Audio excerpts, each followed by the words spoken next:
He reincarnates as a prodigious noble mage, but his family hates him. If you dig my recaps, don't forget to subscribe and smash that notification bell. The girl says that a boy is very interesting because he has just the right amount of madness, and that this insanity isn't just aimlessly directed but focused. Honestly, the boy thinks this is more of an insult, but she insists it's a compliment. Eventually, she asks if the boy desires power, to which he admits he couldn't say no. She rephrases her question, asking if he wants more magic. Then the young man enthusiastically replies, yes. Suddenly, the same boy is awakened by a maid. He gets up from the table where he was sleeping and notices he's at a lavish party, not exactly sure where he is as he only remembers having a drink after work. Confused, the boy goes to a mirror and screams when he realizes he is just a child. His scream attracts everyone's attention at the party, and then a man states that Liam may be the fifth son, but he is still a member of the Hamilton family and as such should show composure. With that, the maid mentions that the boss is in a good mood today, though Liam doesn't see it that way. She explains that this is because the Earl of Hamilton has finally had a daughter after many sons. Therefore, the girl wishes Liam would enjoy his sister's party. Clueless, the boy wonders if this is all a dream. Then he wakes up in bed in the same body and realizes it wasn't a dream. The maid knocks on the door and says she has brought his clothes. While being dressed by the maids, the boy reflects that the owner of this body was named Liam Hamilton, the fifth son of the Earl. Yesterday's party was a celebration for the birth of the youngest daughter, but Liam has no idea why this is happening. After getting dressed, he goes to one of the mansion's balconies and is amazed by the size of the yard, especially when the maid tells him that all the land he can see belongs to the Hamilton family. Then he meets Bruno, the fourth son. Bruno wants his sister to marry someone from the royal family, as it would provide security for the Hamiltons even though they are on the verge of being ousted. Their father and the eldest brother, Albrevet, are anxious to make everything work out. Liam asks what this talk of being ousted is about, and his brother reminds him that this was the nation's decision, as all noble families must accomplish something every 3 generations. Otherwise, they lose their status. The moment their father, the third head of the house, nominates one of the sons to be his successor, the Hamiltons will become commoners. Naturally, the family heads are desperate to remain nobility, but Bruno is pleased to see the flow as it should be, so he can do whatever he wants. Besides being 12 years old, Liam needs to start thinking about the future. At that moment, a man enters the room and announces that it's time for magic class. Liam can't hide his excitement and gets up to celebrate, asking if they study magic around here.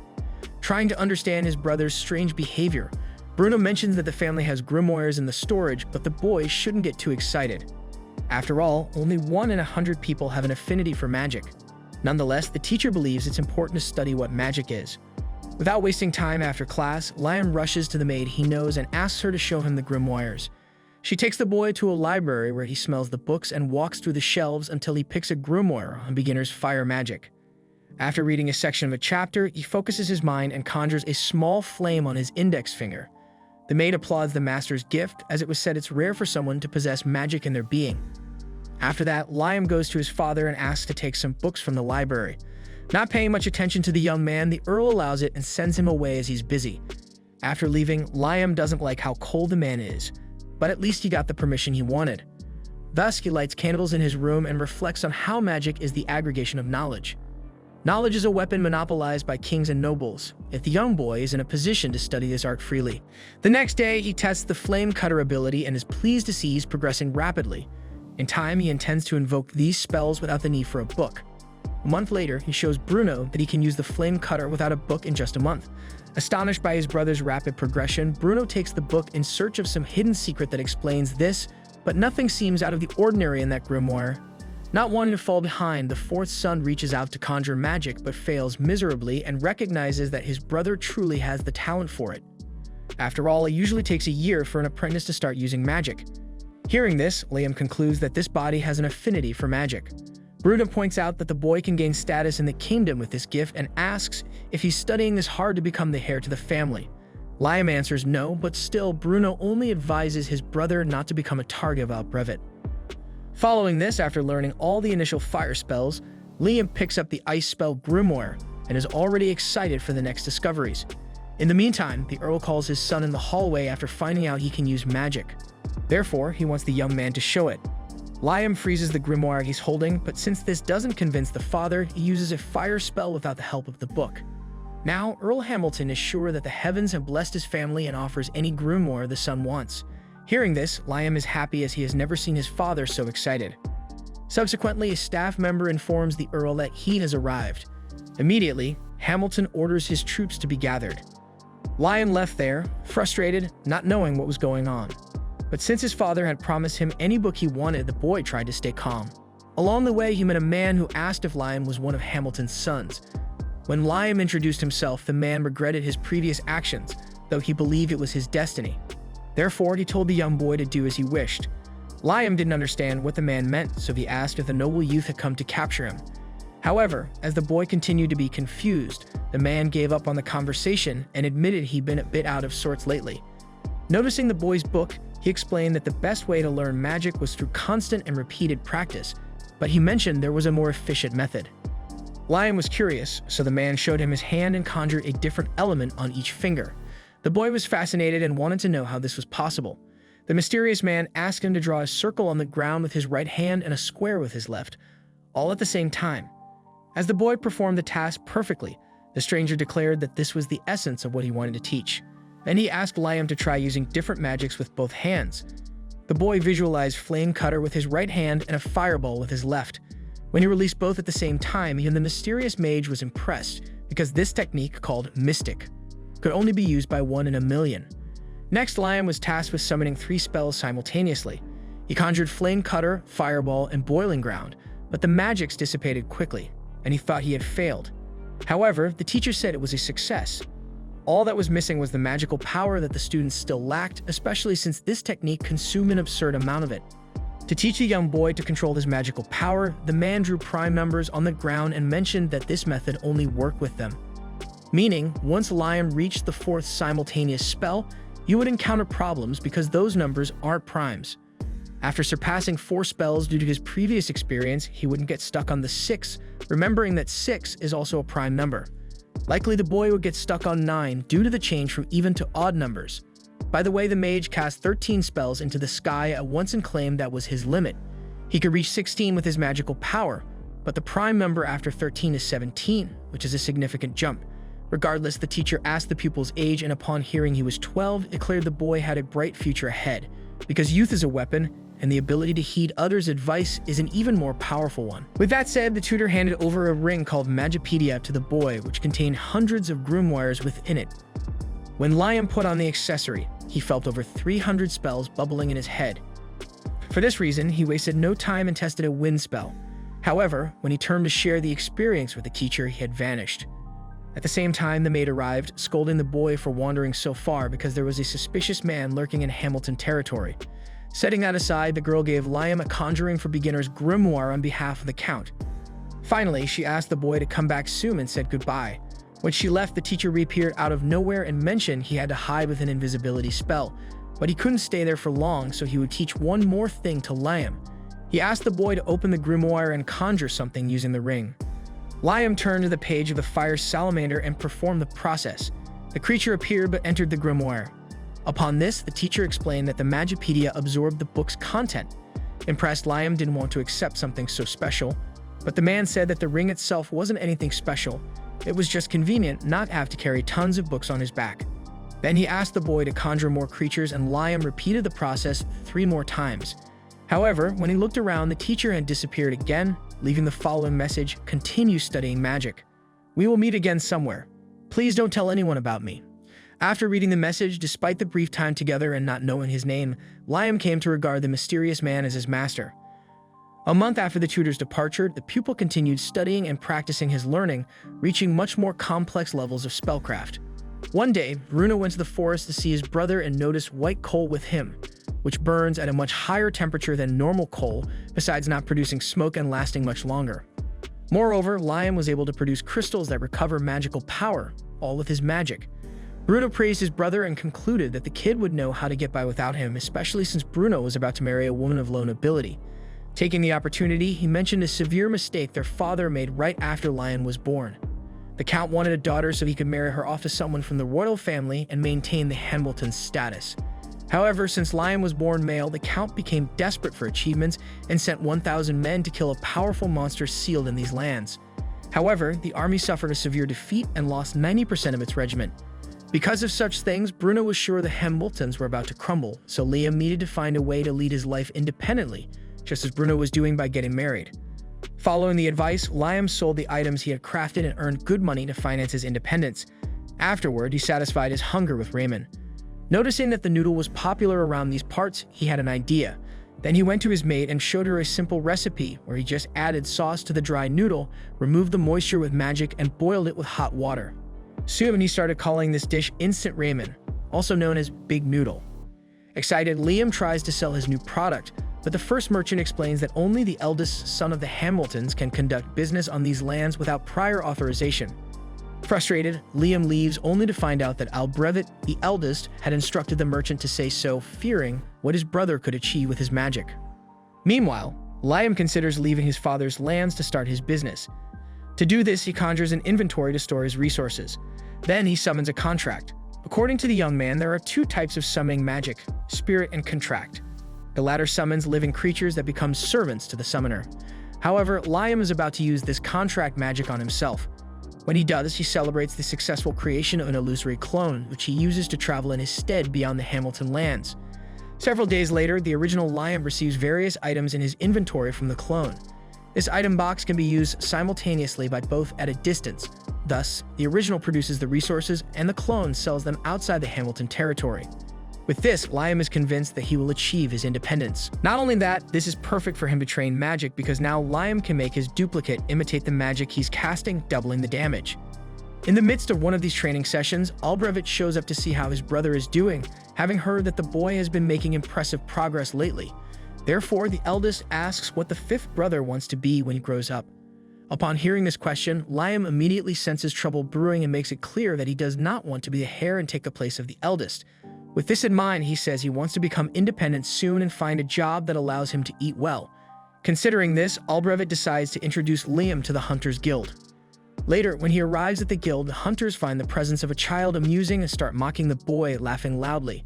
But Liam ignores the taunts and goes straight to a man at the reception.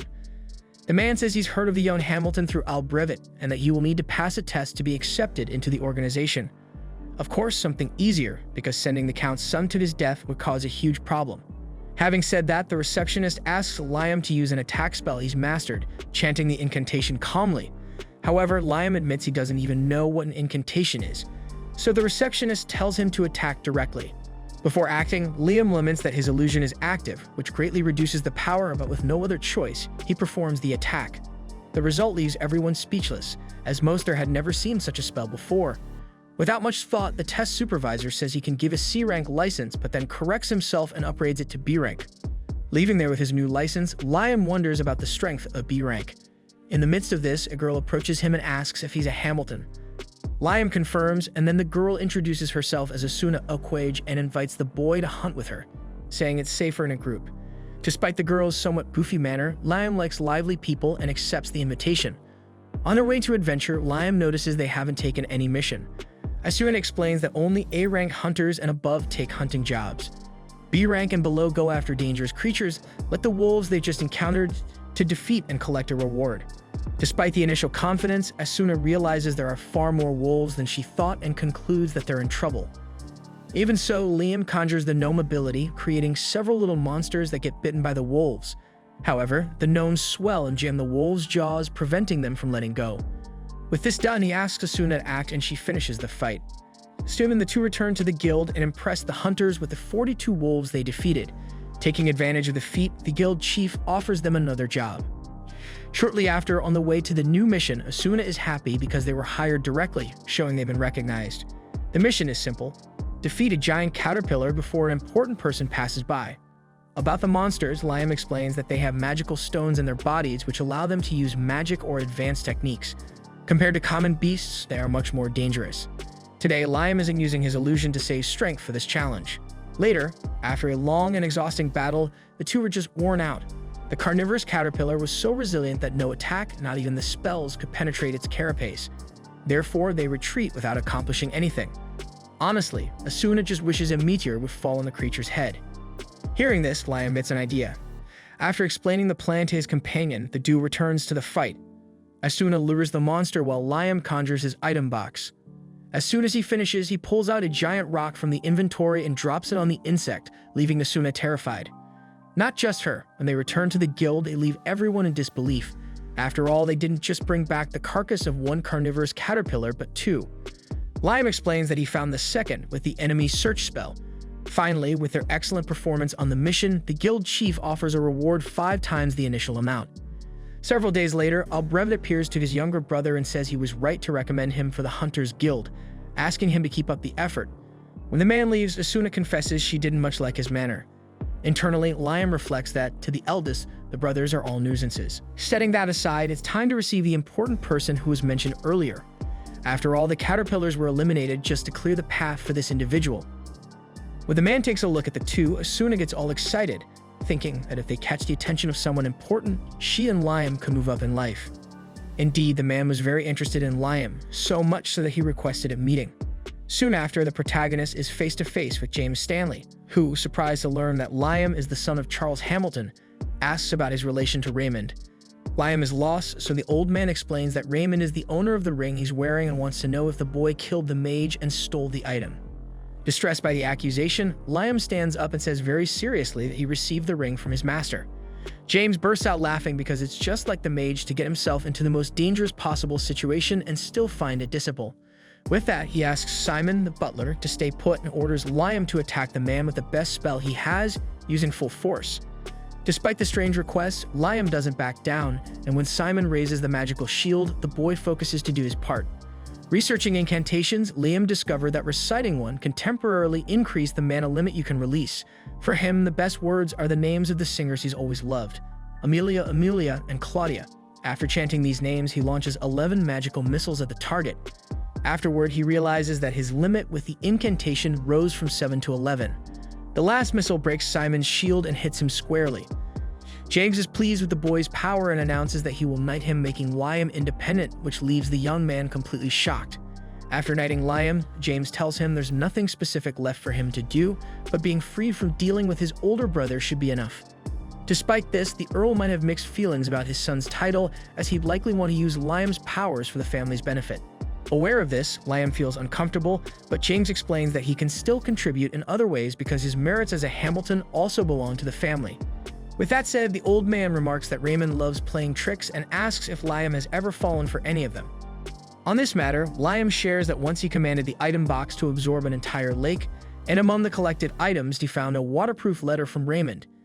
In it, the master stated that if the apprentice was reading this, it meant he had mastered the item box. Since the box doesn't absorb gold bars, the wizard had scattered 100 kilograms of gold particles throughout the lake as a graduation gift for his student. Moreover, Liam should consider why the master had specifically chosen 100 kilograms, as this was part of the graduation test. Initially, Liam thinks Raymond chose 100 kilograms because that was what he managed to produce in the item box himself. After hearing the story, James comments that the gold is just a distraction and that Liam's real gift is hidden nearby, so it wouldn't be too easy to find. With this in mind, Liam returns to the lake and absorbs all the water again, looking for any clue about the so-called real gift. Upon reflection, he realizes that the item box wouldn't have absorbed gold bars along with the water, so he decides to refill the lake only with the particles. When he does, the gold activates a magical circle, which opens an underground passage. Down below, next to a book, Liam finds another letter from his master. Liam, this is your true graduation gift. I give you this grimoire of high-level spells. I myself couldn't use it, but I hope you can. Then the boy reads the book's title, Otherworld. Although he's not exactly sure what spell this is, Liam Hamilton spends the entire day trying to figure it out. When night falls, he summons a low-level light spirit to serve as a lamp. Despite his utmost effort, he still hasn't managed to cast the spell even once. However, he knows there's no need to rush, and that he just needs to follow the steps in the grimoire precisely. Sometime later, Liam returns to the same secret passage and finally summons a portal using the Otherworld magic. Fearless of what might be on the other side, the young mage steps through the door and finds himself in an all-white cubicle. He discovers that this spell creates a space in another world, the size of which depends on the summoner's skills and mana. Moreover, without the creator's permission, no one else can enter. Once fully mastered, the spell allows for the storage of items without them disappearing like an item box, but with a difference: living beings can enter the space. Thus, one could build a house inside or anything else one's imagination can conjure. Given this, Liam deeply thanks his master. A month later, Liam and Asuna face a giant frog. During the fight, he summons his salamanders to attack, but realizes that fire doesn't work against the monster. Quickly, Liam pulls Asuna into the other world as the frog begins to release a massive electric discharge. Safely inside the portal, the two wait for the surge to pass before launching a joint attack that ends the battle. Afterward, they bring the magical stone from the frog to the guild. It was an A-rank job, and once again, the branch chief is impressed, praising Liam extensively. Meanwhile, Asuna realizes she's never the focus of these situations. She laments not being as strong as her friend and fears being left behind in the future.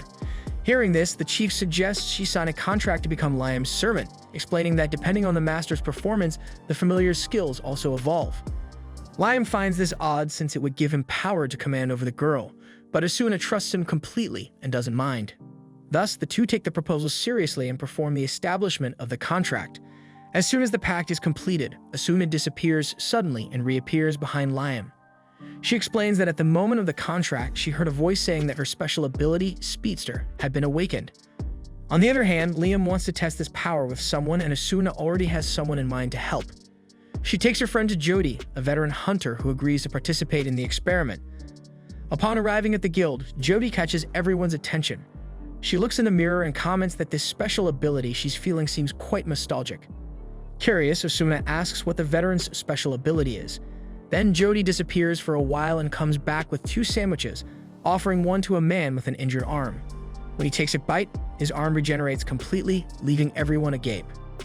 Several days later, James Stanley informs Liam that Her Highness, Princess Scarlet of the Jamil Kingdom, is coming. She's interested in the young man. James explains that the boy has been very successful in A-rank jobs at the guild despite being only 10 years old, in addition to being capable of using 11 spells at the same time and having the power to evolve and rejuvenate his familiars. Therefore, the princess is curious, especially about the familiars, and wants him to do a demonstration. However, Liam flatly refuses, saying that his friends are not circus monkeys. With no other choice, James sends the boy away. After he leaves, James apologizes to the princess, who is actually there all along disguised as a maid. Scarlet then wonders if Liam will have the courage to refuse the proposal in front of her. The next day, Liam is dropped off by a carriage in front of the mansion of the all-powerful Scarlet Sherry. He is struck by the number of soldiers guarding her door, realizing how important the first princess is. Inside the throne room, he introduces himself while the princess orders a chair to be brought for the guest. Without mincing words, she wants to know how the young man defeated the carnivorous caterpillars and the giant frog. If that's all he'll talk about, Liam sees no problem in sharing. After hearing the story, the woman is impressed to learn for the first time that someone has killed a giant frog without using high-level spells. She asks if it is also the first time James Stanley has heard of this, and he admits that it is because powerful magic is usually employed. Changing the subject, Scarlet asks the guest to show his familiars to her. Internally, Liam feels the overwhelming pressure from this aristocrat's authority, but declines the offer so as not to yield to it. Scarlet loses the smile on her face and questions if the boy will really refuse her request, and he reaffirms that he will because he doesn't want to turn his companions into a spectacle. Hearing this, the princess laughs, and amused by the young man's entertainment, she grants him the title of Baron. Confused, he comments that he did nothing to deserve this, but the woman replies that amusing her twice is enough, and that's far better than giving away a daughter in marriage. Besides, she gives Liam a familiar contract grimoire, and this gift indeed brings uncontrollable joy to the mage, which greatly intrigues the monarch, as he prefers the book to the noble title. After this meeting, Liam examines his new book and imagines that until he masters its content, his familiar contracts will dissolve if he's not with the grimoire. At this moment, Bruno comes to celebrate with his brother on being named a baron, though he thinks that Albrevet must be fuming by now. Indeed, Liam has earned a higher title than their father, as the nobility of this nation is divided between those of the first generations who achieved something on their own, and those who merely inherited titles. As Liam is among those who conquered, he holds more value. At night, when the fifth son returns home, Albrevet passes him in the corridor and tells him to wait for what's to come. Thinking alone about this, the eldest son does not understand how this kid has been gaining so much attention lately. By the way, 2 maids were discussing Liam's great deeds recently. Annoyed by hearing this, Albrevet asks why they don't go work with the 5th son, since he's so great. As the 2 apologize, he directly asks who they think is the best, him or Liam. Terrified, of course, the women respond that Albrevet is the best, so he walks away and promises to himself that he will achieve something, because if that brat can do it, certainly he can too. In the morning, the men of the kingdom are enchanted by the beauty of Baron Liam Hamilton's familiars. Jody calls the Baron master, and he does not understand why. She explains that they have a master-servant relationship, but the boy insists on being called by name. Even understanding the boy's requests, Asuna comments that he looks very much like a master because of his attitudes. Seizing the moment, Jody admits that her heart beats faster when she's near him, leaving the men who were drooling over the two quite irritated. Finally, Liam asks if the two are in agreement to form a group, and the three shake hands to seal a decision. Later in the forest, Jody hits a wolf with an arrow, while Asuna strikes another with her sword. Liam praises Asuna's improvement in movements, and she smiles back. Jody realizes that she can see much better than before, which is crucial for an archer, as an archer's vision is as if their life depends on it. After hearing his friend's comment, Liam casts his development ability on her, enabling her to see even farther. Asuna asks what Liam did, and he explains that he applied his spell to enhance Jody's eyes. Excited, Asuna asks if he can do the same for her. But the boy thinks it's not a good idea because although he can enhance Asuna's attack power, it would also increase the burden on her body, like when someone punches something and ends up breaking their own bones. However, if it's just an upgrade in vision, that's fine. Upon hearing this, Asuna gladly accepts, while Jody, using her newly enhanced vision, hits a wolf at an incredible distance, and the two familiars give all the credit to Liam for his incredible magic. In the late afternoon, the trio returns to the Hunters Guild and sees a big commotion. Asuna asks a man what's happening, and he explains that the eldest Hamilton's son messed up. Another man shouts that after breaking the seal, Albrevet failed miserably, so Liam remembers when his older brother told him to wait and see. For this reason, he believes he is to blame and rushes out of the guild. Inside the forest, several soldiers are being removed from battle due to severe injuries. When Liam arrives there, he sees that Albrevet is weakened and approaches to see how his brother is doing. Terrified, Albrevet screams that he will not fail. But the guild master of hunters strikes him on the back and orders him to be removed, as he will no longer support this useless rivalry between young masters.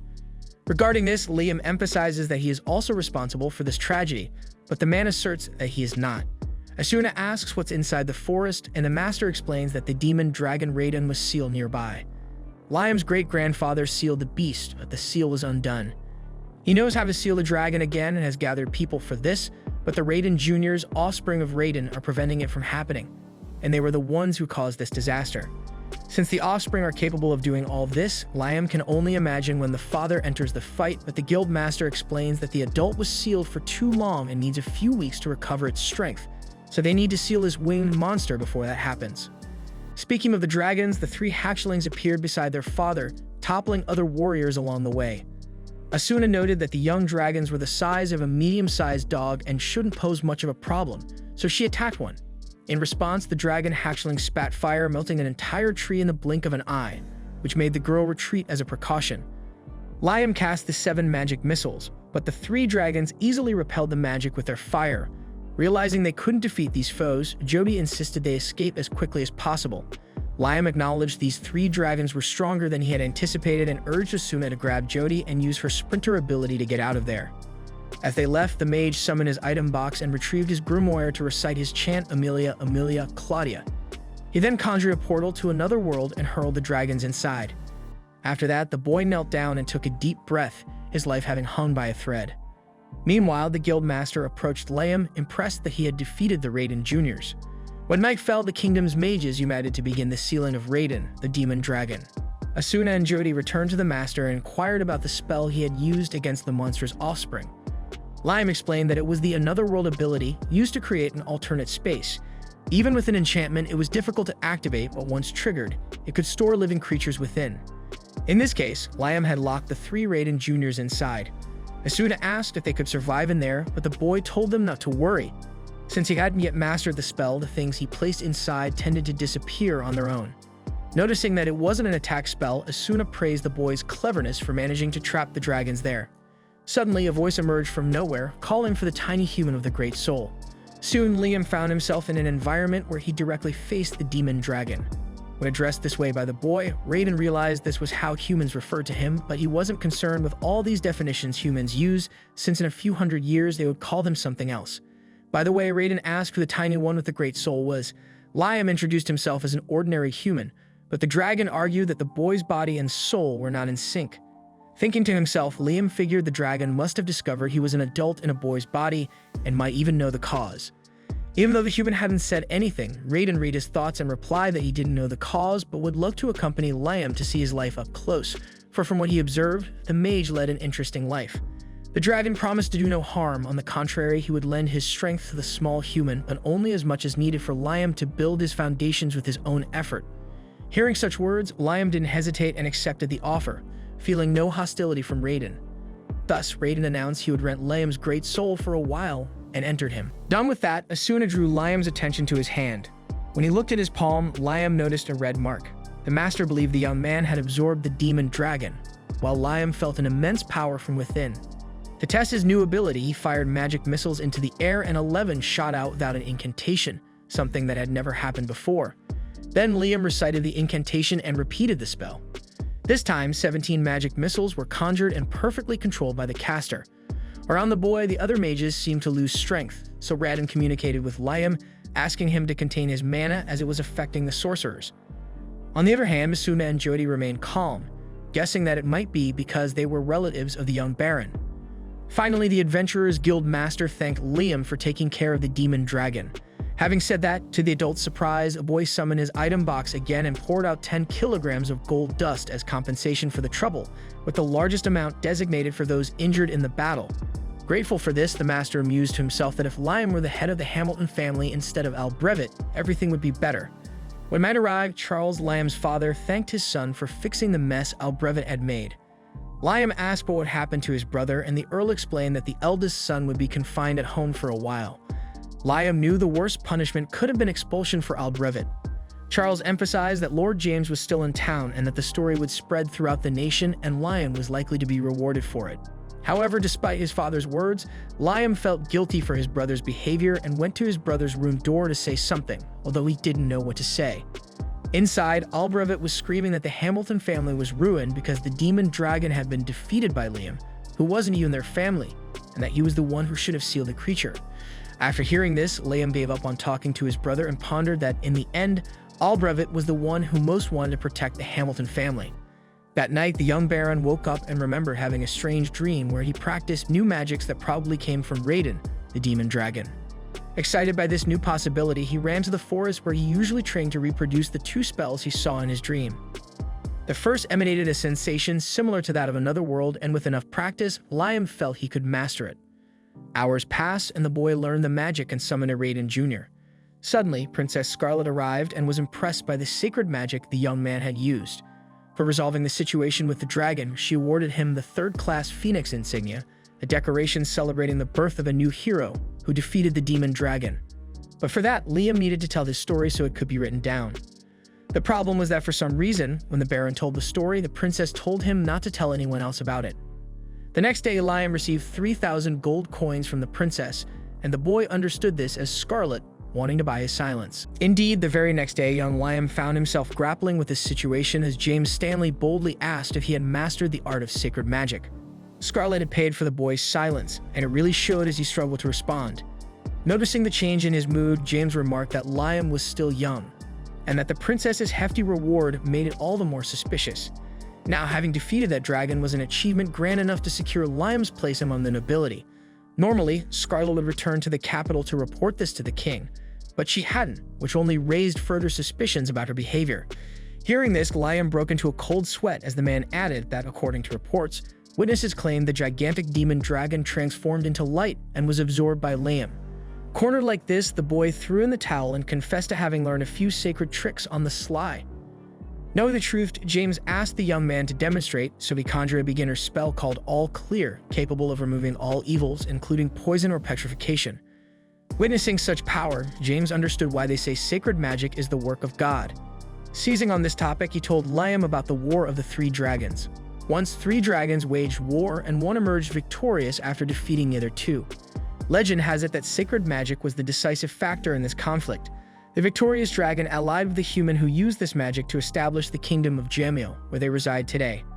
Thus, considering that Raiden had allied with Liam, it could mean that the young baron was recreating the founding myth of this kingdom. With this in mind, James was apprehensive about 2 things for the future. The first concerned the Hamilton family involving Liam's father. This family had become nobility by sealing the demon dragon, but it wasn't actually that dragon, but rather the kingdom's founder.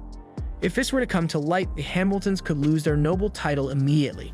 Nonetheless, there was an even bigger issue. If the dragon was angered, it might plan to seek revenge on the nation for being imprisoned without cause. Upon hearing these words, Liam recalled something Raiden had said. "I don't care about all these definitions humans come up with. In a few years, they'll call me something else." Reflecting on this statement, the boy asserted with conviction that the dragon harbored no desire for vengeance against humanity. Moreover, Raiden had shown a genuine interest in Liam's life. Given this, James began to truly believe that Liam was the kingdom's savior. After the meeting, the Baron remembered he should have activated spells that took time to initiate. Even if they proved useless, it would be good practice. Returning to town, the protagonist was accosted by his relatives at the guild door. The adventurers were thrilled to see it was that boy, while Jody assured everyone she would tell him. They took the young man aside and explained that since the news of Liam Hamilton's victory over the demon dragon had spread, many wanted to work with him. Asuna handed him a list of candidates to join his group, and the boy was overwhelmed with so many names. Of course, the girl warned that most were merely looking to capitalize on the Baron's success, so it was crucial he assess each one carefully. With the list in hand, Liam returned home to discover he had received hundreds of marriage proposals. Speaking of which, Bruno jokingly remarked that he was late, but he had brought a proposal from a relative of his fiancée's family, as he was responsible for persuading his brother to marry her.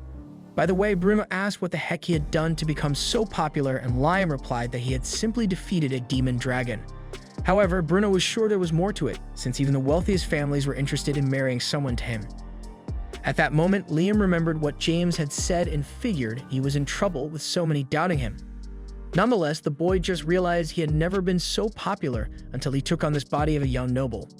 Later, he showed his relatives his spell Otherworld and transported the two to a house built on the other side of the portal, which the city's carpenters had constructed and the Baron had stored in his item box. Asuna asked if everything disappeared when Liam undid the spell, as he had mentioned would happen with the Raiden Juniors, but he explained that this was no longer the case since he had mastered the spell. With that, he showed the interior of the residence to the two friends, who were delighted by its coziness and the practicality of being able to carry it anywhere they went. Despite their joy, Joby wondered if there was any concept of lighting in this alternate space, so Liam acknowledged that it must be difficult to sleep there, as there really was no night or day. Joby asked if it was possible to make everything dark, so Liam summoned a low-level shadow spirit, Shade, to envelop the space in darkness. At first, the entire place turned pitch black, then the mage conjured a fire salamander to light the fireplace. Joby asked if it was possible to make it even brighter, but as Shade was a low-level spirit, he was incapable. Hearing this, Asuna commented that it would be nice if spirits could grow like humans, and this gave Liam the idea to trigger a familiar contract spell with Shade.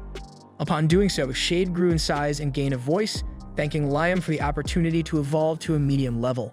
Without delay, the spirit adjusted the environment to resemble a common night with a very natural darkness. In return for the vote of confidence, Shade promised to work with total devotion to Liam. The boy mentioned that, unfortunately, he had not yet learned any medium-level spirit summoning spells, so Shade pointed out that the ring the boy was wearing seemed to be an artifact of ancient memories, and that it would be fairly simple to store medium-level summoning spells in it, although it would require practice to master these techniques. With this in mind, Liam managed to store Shade and evolve the salamander, a fire spirit, who asked to be called Ifrit. It turned out that, besides doing this, the mage used the familiar spell to evolve low-level spirits of water, earth, wind, light, and ice, and recorded all of them in the memory of his ring Magicopedia as medium-level summoning spells. Discovering he was capable of something so valuable, the boy couldn't contain his excitement and was eager to develop these spells as quickly as possible. The next day, he went to the forest at Raiden's request, searching the area where the dragon was sleeping. Raiden asked the human to summon one of his offspring, and when he did, the little monster distorted the reality around them, revealing a world completely different from what could be seen with the naked eye. In this place, fairies flew around a flower-filled field, and upon noticing a human's presence, they fled in panic. Liam hurried to explain that he was not an enemy and that he had been sent by Raiden, using the dragon hatchling by his side to prove he was an ally. With this, the fairies realized that the young man was on the side of the dragon god, and he added that Raiden himself had asked him to protect them.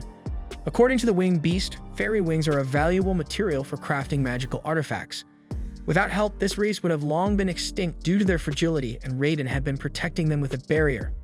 Now it was Liam Hamilton's mission to continue this defense, so he announced he would cast a spell on them. Raiden explained that the boys should name them while doing so, and that naming things is a primitive spell that any human can use as mana naturally participates. Thus, Liam used the contract spell, family on one of the fairies, and began calling her Reina.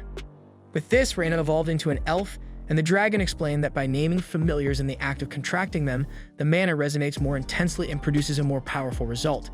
Therefore, Liam should always name a familiar when practicing this bond. Without delay, the boy applied the same procedure to all the fairies, who became elves and started calling him Lord Messenger. Rena asked what should be done now that they were his familiars, so Liam suggested they build a village to live there and named Rena as the village chief. With this decided, the elves gathered to start the construction, while Liam felt mana coming from inside the forest and headed in that direction. He reached a tree with a glowing fruit and asked Rena what it was. She explained that fairies collect small amounts of mana found floating in the air and gather it in one place. Raiden taught that Liam could eat this, so he followed the command and realized that his mana was not only fully restored, but by casting magical missiles, he managed to summon 19 projectiles, more than his limit until then. The next day, he returned to the village to see how things were going. Rena called him Lord Messenger once more, but Liam confessed that he preferred to be called by his name.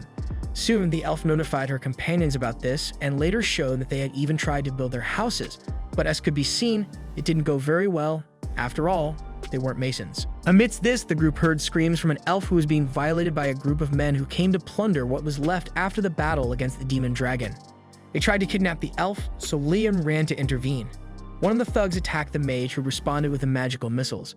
When the other bandits advanced, the boy summoned his copy and doubled the missile launch. After winning the battle, he reflected that this place was too dangerous to leave them loose, so he planned to keep everyone inside the other world, although it was too small for so many people. However, as soon as he took a look at the alternate space, he noticed that its size had increased significantly for some reason, and he believed it was because he ate the fairy nectar. Soon he used this spell to teleport the elves to his territory, where they need not worry about bandits. In light of the assistance the human had offered, the girls knelt and asked him to become their king. Liam warned that he could not become king for several reasons, but he accepted to lead this group well to help as much as he could. Already thinking about the responsibility that came with it, Liam pondered that he needed to find a place for these people to live. Days later, he prepared an extra-large pot of pasta for the troop and practiced activating a new high-level holy spell he received from Raiden while they ate. The problem was that he had been training for 4 days and still couldn't activate it, but his persistence managed to achieve his goal. Pleased with his friend's achievement, Raiden taught that now he just had to imagine his destination, and Liam confirmed that his copy was already there. Then he teleported the elves 100 kilometers from where they were to a place called the Sealed Lands. Once there, Raiden asked the boy to raise his hand with a crest. Done that, the illusion seal was broken and a spectacular field was revealed, where the young man could found a new nation alongside the elves. Before anything, it was necessary to find a water source to develop life in that environment, so Liam summoned Windine, the water spirit, and evolved her with a familiar contract so she could produce a water source. With that, Windine built a river in the territory so that the inhabitants could live around it. Next, the human mage developed his summoning magic of the Raiden Juniors and reduced the time needed for its activation, using the Lecro crystals to recover the mana he spent. Moreover, he also practiced teleportation extensively.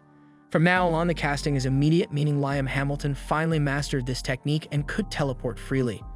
With these new achievements, the boy left the Raiden Juniors protecting the elf village while he was not present. Next, he met with Princess Scarlet, who wanted to know if the dragon inside Liam mentioned anything about the Promised Land. He responded that not exactly, although he did say something about the Sealed Lands. Raiden had left a group of elves under his responsibility and asked that they be brought to this territory that the winged beast personally sealed. Scarlet asked if Liam could take her there, and he promised that he would, but he had a request to make first. In the following scene, the princess introduces Golek, the court engineer, and the mage uses a familiar's contract to create a copy of him for the construction of the village. When the boy takes the princess to the village, she thinks it's Galar Valley, but Liam explains that Raiden used a spell to make it appear so, though it isn't. With that, she wonders if this is the Promised Land, but the mage clarifies that Raiden made no promises to humans. Upon hearing this, Scarlet recalls the legend that humanity would be saved from collapse and taken to the Promised Land. Then she retrieves a royal family relic called the Key of Destiny, and this ring is accidentally activated, causing the land to levitate. With this discovery, the princess is certain this is the right place. Therefore, she bows before Liam, the master of the Promised Land, and asks him to create a new nation that will be paradise. Aware of his responsibility, Liam began work in that territory with the help of the seasoned engineer from the royal court. Meanwhile, the mage was honing his spells and could now cast 17 magic missiles at once, along with the Holy Spirit, which inflicted great damage on targets. With this power, the young man cleared the area of monster threats. Scarlet made a point to admire the hero's capability and insisted on being called by her name, not your highness, as Liam usually addressed her. After all, from now on, she was his servant, not the other way around. Liam replied that the position of the first princess was too lofty to assume such a role, and Scarlet emphasized that dragon blood flowed through her mother's veins. Because of this, women in her family with such blood were often married into royalty, and Scarlet, being one of these women, wished to serve the dragon god Raiden. With that said, Raiden informed Liam that he needed to travel north for a kilometer, as there was something there that would please the young princess. Upon reaching the specified area, the pair discovered the entrance to what seemed like a ruin. Inside, as Raiden explained, there was a guardian modeled after the appearance of the god, and humans needed to defeat it. Liam asked how to bring down the beast, and Raiden told him that its name was written on the head of the mold in an ancient language, and that if the boy erased one of the letters, the inscription would change to obey. Scarlet pointed out that it was the second letter from right to left, commonly known in Brazil as penultimate. Without hesitation, Liam flew towards the indicated letter and cast a spell that erased it. With this, the dragon became obedient to Princess Scarlet's dragon blood, who decided to oversee the beast's recovery since Liam's spell had wounded it. Leaving the ruins, the boy pondered alone that he still wasn't used to a princess serving him, so Raiden thought it best that the mage gain the power and status necessary to feel worthy. After this conversation, the mage returned to the village, which was under construction, but what he saw was the scene of a place almost entirely destroyed. Elves ran towards the master and reported that they had been suddenly attacked by werewolves until a pack of these monsters appeared before the wizard, demanding that the outsiders leave this sacred land, otherwise they would be torn to pieces. Liam wanted to discuss this, but he was attacked before he had any chance for dialogue. The leader of the wolves swiftly lunged with its claws, but the human managed to escape and counterattack with a shock spell that immobilized the opponent for a while. Controlling the situation, the mage reinforced his desire for a friendly conversation, but summoned a junior Raiden in case the wolf did not cooperate. Seeing such a conjuration, the werewolf was astonished, as these canine beasts were a clan that expelled invaders at Raiden's request. Liam explained that the elves were precisely a people protected by the dragon god, so the wolf felt guilt for having caused the destruction of this land. Yet Raina showed compassion and stated that everyone there were companions serving the same god, and it would be great if the werewolves also signed a contract with Master Liam Raiden as a way to square loyalty. The young mage was puzzled by this talk of Liam Raiden, but let the game continue. Regardless, the wolves accepted the terms, so the humans signed a contract with the pack leader, naming him Chris. However, to everyone's surprise, despite having a deep voice, Chris appeared as a woman when she evolved, a mix of human and wolf. Later, with the addition of the evolved werewolves, the construction of the village progressed rapidly, and the leader committed to doing everything possible to repair the damage her group had caused in the region.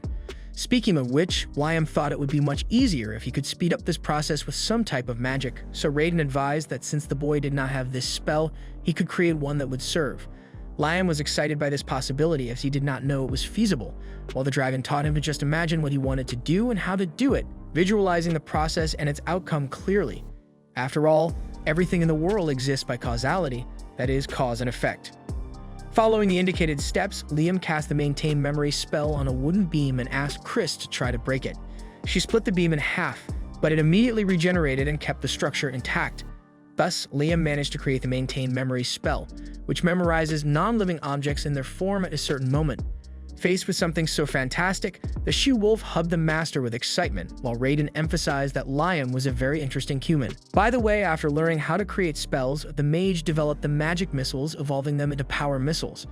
Raiden instructed the human to continue at this pace of creation and emphasized that he must build a nation to learn things about the world, because once established in the territory, the little man would learn many things, whether he wanted to or not. Curious about the process of creating magic, Liam asked who was the first person to do this, as he could not understand how it would be possible to create something based on nothing, since at the beginning of everything there should not have been something to inspire from. Thinking about this, the boy imagined that it might be possible to create spells without depending on causality. Hearing this, Raiden burst out laughing and responded that it was fun to follow this boy. However, the atmosphere of relaxation was interrupted when Rina approached and informed that humans were attacking the fairies. With that, Liam hurried to the reported location and found a battalion of horse-mounted knights. The leader of them asked if the boy lived there, then the young man remembered the responsibility he had over this area in light of the elves and Scarlet's pleas to make this territory a nation. Soon, he responded to the warriors that this was his nation. Finding it amusing, the leader asked the name of this nation, but as the boy did not know how to answer, he said that this must be some kind of child's play and ordered the battalion to move on. But Liam cast the 17 power missiles in a straight line as a warning that they would not pass. Unsatisfied, a warrior attacks the mage, who teleports behind each enemy and forces them off their horses. Finally, he demands that the men never return to this place. On the way back to the village, Liam states that he has resolved the issue, so Rana reveals that fairies seeking protection there because their village was attacked by humans. Next, it's time to make contracts with each of the fairies, who form an organized queue to wait their turn. At one point, Liam runs out of names to think of, but he pushes through stubbornly to the end. At least this resulted in an increase in available labor, which further accelerated construction. Inside his house in the other world, the leader shows his closest companion the helmet of a knight he had defeated earlier in battle, asking if they know where this equipment is from. Scarlet says it belongs to the Duchy of Palta, which, like the kingdoms of Jamil and Quistador, borders the Promised Land. Moreover, it's likely that more soldiers will come from these three regions, as they were separated by this valley, but since the Promised Land has been restored, all territories are now connected. Regardless of the grave threat, the princess insists that a country must be founded in this region, and it must have three things to thrive: land, population, and power. Of these, Liam already has the land, and the population is increasing as news of this foundation spreads. In other words, only power remains to be sought. Regarding this, Chris promises to use all his strength to protect the Promised Land, while the princess advises the master to continue expelling the invaders mercilessly. So they will realize that it is better to be an ally of Lion Raiden than an enemy. However, the day after this meeting, something turned the situation upside down. A noble Marquis from Jamil, Leonardo Berkeley, informs that the king of his region, Lorenzo Chu, wishes to make an alliance with Liam. If he accepts, the king of Jamil is willing to offer Princess Scarlet as his bride. Unsure how to respond to this proposal, Liam creates a telepathy spell on the spot and asks Scarlet not to be alarmed by this news, as he wants to know what she thinks about it all. The princess believes the mage should accept because, regardless of their true intentions, just the fact of them marrying will buy half a year for them to think of something. Thus, Liam accepts the proposal, but asks for a year to develop his nation and prove to the king of Jamil that the decision was right. With that, Leonardo departs to inform his ruler. After this dialogue, Liam meets with his clone, and the two teleport to Scarlet's mansion in the royal capital, which, according to the boy, is even more luxurious than the Hamiltons'. First, he had asked Scarlet to bring his illusion there. Then the illusion itself brought the real Liam and left, as once Liam had arrived, he could always come back. In the meantime, Scarlet arrives and asks if this Liam is the real one. Confirming, she welcomes her master. The boy is eager to tour the royal capital, having never seen it before, but the princess emphasizes that now he is the leader of a nation and should avoid being seen. Then she invites him to tea. Near the entrance, he senses the presence of Raiden, who, although only a trace of his power remains, mentions that he is still there. Liam asks if there is anything there that could date back to the times of the dragon god, so Scarlet takes the boy to a chapel dedicated to Raiden, the statue that has been passed down through Scarlet's family. By the way, Raiden asks Liam to use the all-clear spell on the statue. Once cast, the statue transforms into a light that enters the body of the first princess of Jamil, who immediately becomes capable of casting a holy spear. Seeing this, she kneels on the ground exhausted as the statue returns to its rightful place by withdrawing the light from the woman's body. Scarlet observes that all of her strength has been drained, and Raiden explains within Liam that this is a magical armor he created, which allows humans to expand their mana to the point where they can wield the powers of the dragon god. Among the three armors created by the dragon, this is the most powerful, known as the golden armor. Unfortunately, the other two disappeared during the war. Dissatisfied with this, Liam asks how they are made, then Raiden explains that first you must prepare a quantity of high mithril. Liam obtains this material from the princess and gets to work, and they create another armor. When Scarlet has the item ready in her hands, Liam informs through Raiden that the woman must form a contract with the statue by spilling her blood on it. Once done, the princess is enveloped by the magical armor and feels her body overflowing, and she launches a holy arrow to explore her newfound capability. Raiden explains that high-level magical artifacts are akin to living creatures, as demon swords and fairy blades are also such. Hearing this, Liam conjures a familiar contract with the armor, naming it Ares, the war commander. Feeling even more powerful, Scarlet throws a holy spear in the yard and destroys several trees.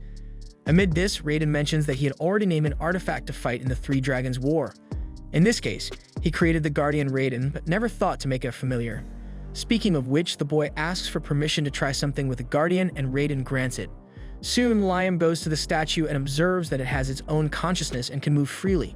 Upon shedding a drop of his blood on the artifact, the human seals a contract and equips the Guardian as armor. Thus, he also feels the power overflowing around his body. This time, when counting how many power missiles he was able to conjure, Liam realizes that 37 magical projectiles emerge from his hands, much more than he could previously. However, the armor consumes all of the human's mana and reverts to its original form as a guardian. Raiden reveals that Liam was the third person to survive after donning the equipment and the first to cast a spell.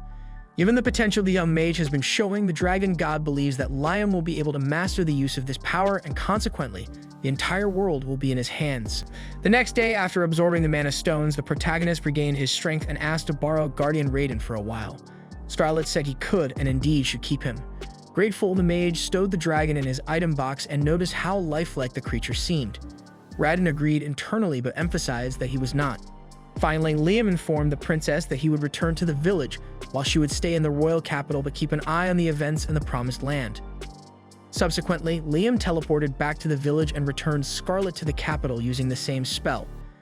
There, the people were still working tirelessly, smiles on their faces. After noticing that the first phase of the village construction was complete, Reina informed the boy that trolls, 3-meter-tall creatures of pure muscle, lived nearby. Liam recalled hearing that trolls' personalities varied greatly. They could be either gentle or extremely violent. Unfortunately, according to the fairy, these specific monsters were quite hostile and humans would continue moving in this direction. Liam thought it would be problematic if fighting broke out, and Reina considered persuading the trolls to join Liam's side in the war. At last, the mage inquired about the monsters' whereabouts. Next, he appeared in a barren, seemingly lifeless land. The young man remembered this place being fertile not long ago. Picking up an iron ore stone from the ground, he looked around at the lack of vegetation, though he remarked that the area was full of hidden treasures. At that moment, trolls emerged in front of the boy, wanting to know what he was doing there. Liam explained that he was building a nation and would like to recruit them, but the leader of the monsters thought humans were untrustworthy and promptly refused the proposal. Liam asked for their trust and swore he would not harm anyone, pointing out that the fairies and werewolves had already joined him. Uninterested in listening to what the young man had to say, the enormous creature slammed his club into the ground, creating a small crater, nearly ending Liam's life if he hadn't escaped in time.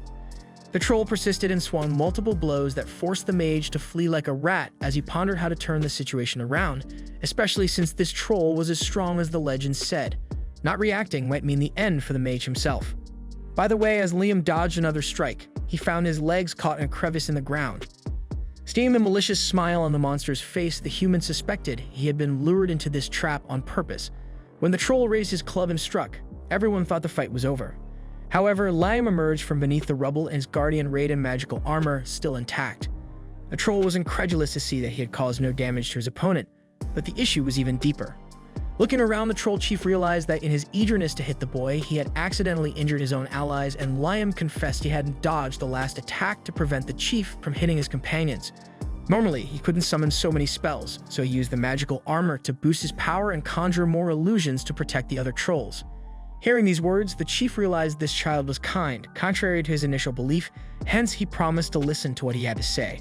Likewise, Liam began to think these trolls weren't as violent as Rana had thought. In fact, they might be the opposite. Either way, the chief wanted to know what the boy wanted with them, so Liam explained the process of building the village and how the troll's presence would be crucial for several reasons. According to the young man, the most important reason was that humans would probably invade this land, and if the trolls remained isolated, they would be attacked and likely lose this war. Honestly, the boy didn't want that to happen. Thus, the chief agreed to see the village before making any decisions, so Liam teleported everyone there. Upon being transported through this magical means, the monsters were absolutely amazed, having never seen anything like it in their lives. Suddenly, Chris appeared, pointing her finger at the troll chief, demanding to know what this brute was doing there. The chief recognized he was facing the boar woman, and Chris was furious, hating that nickname that made no sense. Consumed by rage, she delivered a flying kick to the troll, knocking the big guy down instantly. Concerned and unsure what to do next, Lamb asked what the relationship between the wolf and this man was, but Chris couldn't explain. Since she had met this troll, she found him annoying to the point that whenever they met, they would end up in a frank exchange of blows for no reason. In fact, counting all the fights they had, there were 307 victories and 378 losses for Chris. Therefore, she wanted to understand how the giant fell so easily to the ground, since he used to be much tougher in the past. Liam explained that the troll hadn't become weaker. Rather, the wolf had grown stronger after the familiar pact. Hearing this, the girl bragged that she had become the last cookie in the cookie jar overnight, and that she would no longer lose to a walking sack of muscle under these conditions. By the way, she recommended that the chief troll also make a familiar contract with the human mage to evolve. According to her, since he lost this duel, the big guy owed her a favor, and that favor would be the pact. With the troll accepting the terms, Liam began the process and named him Guy. Having done this, Guy assumes a more humanized form, and although he has shrunk in size, his power has increased significantly within. Taking advantage of the balanced situation, Chris wastes no time and dives into the second round. This time, however, Guy displays impressive reflexes and manages to protect himself masterfully, demonstrating that a single punch could bury an adversary beneath the earth. Although it's a casual duel between the two, Liam observes that this is a high-level battle.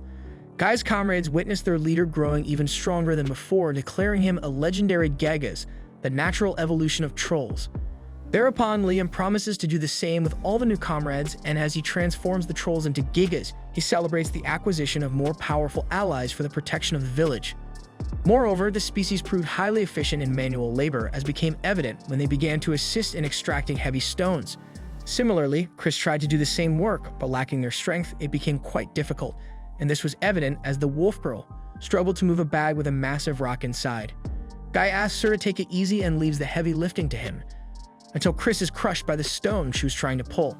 The Gigas lends a hand and eases the girl's burden, who stands up angrily and says that he shouldn't think he has won just because of that, then storms off in embarrassment. Later, after transporting a large amount of stone back to the village, the troll's chief inquires about what the wizard intends to do with all this stone. He explains that he plans to extract metals from the stones, summoning Gnome and Salamander to melt the rocks in a forge and extract the metals. With this done, the nobleman secures portions of gold, copper, and silver, but primarily a large amount of iron. Unfortunately, besides these, almost no high mithril was extracted. Raiden explains that it is a metal very rare in the human world and hard to find, but Liam is still frustrated, hoping to find at least a bit more of this material in the troll's quarry to produce magical armors en masse. However, as he didn't have enough to create powerful armors, the boy announces that he might try other methods, although Raiden already makes it clear in advance that this could only result in failure. Either way, Liam thinks failing is no big deal, and this opinion provokes laughter in the dragon, who jests about the young man's outlook on life. In the end, for him, failing is not quite a failure, nor is it a success either. According to Liam, it's more or less how he views magic. You got to persist in handling it until you master the technique. With this motivation in mind, Liam has Salamander melt the iron and asks Gnome to make a mold to pour the molten metal into. Once done, Liam allows Raiden's power to flow through the mold. Remembering that Scarlet's armor became much stronger when given a name, the boy imagines he could repeat this process, even if it was with iron armor.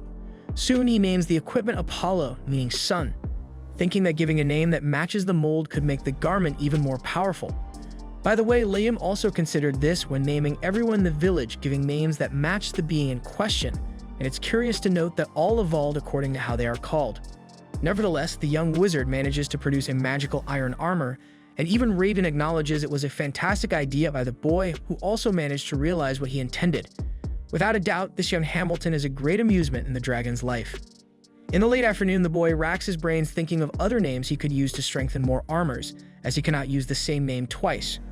Raiden observes that naming things is a primitive spell that any human can use, and Liam thinks that's exactly why it should lose strength when repeated in the same way. The next day, after straining his brains, he managed to produce 15 more armors and distributed them to 5 elves, 5 werewolves, and 5 gigas.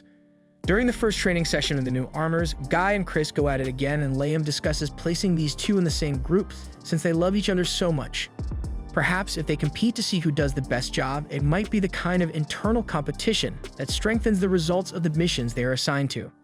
However, the atmosphere becomes tense when a group of humans mounted on horseback appears at the scene, with malicious smiles on their faces upon seeing the presence of elves. Immediately, the men chase after them to sell all on the black market, but Rina stays calm and whispers something in Mina's ear. Mina gets the message and approaches the men slowly. They think the elf is surrendering willingly. However, she punches the leader of the humans in the face and subsequently knocks down a good number of his henchmen. Liam watches the scene with pride, as once the elves were so defenseless, but now they are capable of defending themselves from threats, especially if a good portion of them have access to armors like the ones he made yesterday. However, the leader of the bandits sneaks up behind the wizard and points a knife at his throat. Even so, Guy, Chris, and Raina breathe a sigh of relief seeing that Liam is the hostage. The bandit shouts that he is serious and gets confused by the reaction of those creatures, until the boy launches a power missile down the man's throat and ends him on the spot. Terrified by such strength, the remaining humans flee hastily. After the victory, Liam entered the other world and performed a mass invocation of Celsius, instructing them to expel the seawater from the item box, separate the fresh water from the salt, and return both to the box. The elementals understood the request and carried out the process to increase the village's water supply for the new residents. Meanwhile, the first Windine that evolved into Celsius thanked her master for everything he had done, as her world had expanded to the point where she learned to possess human objects, but she feared reprimand from the Spirit King if she overused this ability. Liam was surprised to learn that such a king existed and was curious about what the elemental meant by possessing objects. She explained that a mid-level spirit learns to possess things, which is why there are so many pieces of equipment inhabited by spirit powers. With that said, Liam made a pact with Celsius and named her Celsius Zero. After the transformation, the mage produced another suit of armor and had Zero possess it. In the end, the process was successful, filling the young noble with pride. Following this, as he distributed the spirit-powered armors to his main allies, the boy grew even more excited to see that they were now capable of casting spells. The trio was thrilled with the strength they had achieved, although Chris and Rihanna were tired from the high mana consumption. Though tired as well, Guy promised to use all his power to protect the people, prompting the two to vow to do the same. In the midst of this, Liam pondered the incredible potential of mass-producing more mid-level spirit-possessed armors, as it would provide the strength necessary to protect the nation. Yet Raven thought the boy was naive because if these three superior species were equipped with the new magical armors, they would have the strength of an entire army, capable of overtaking another nation, and such immense power could be harmful if it fell into the wrong hands. Hey guys, the source will be in the comments. Make sure to subscribe to the channel so you don't miss the upcoming videos. See you.